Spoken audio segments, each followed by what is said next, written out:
अवधूत चिंतन श्री गुरुदेव दत्त श्री स्वामी समर्थ।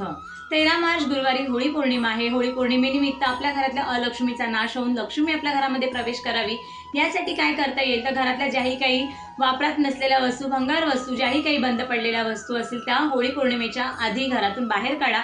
घरात जे काही जाळ्या जळमटे असतील ते साफ करा, म्हणजे घरातल्या अलक्ष्मीचा नाश होतो आणि लक्ष्मी आपल्या घरामध्ये प्रवेश करते। घरामध्ये लहान मुलं असतील, त्यांना जर नजर लागत असेल, बाधा होत असेल, जर त्रास देत असतील, कटकट होत असेल, तर अशा वेळी काय कराल, होळी पौर्णिमेच्या दिवशी संध्याकाळी दिवाबत्ती झाल्यानंतर आपल्या डाव्या हातामध्ये काळे तीळ घ्यायचे आहेत आणि आपल्या घरात जेवढी काही लहान मुलं असतील त्यांच्यावरून 3 वेळा ते ओवाळायचे आहेत आणि हे तीळ तुम्हाला नंतर होळीमध्ये जाळायचे आहेत।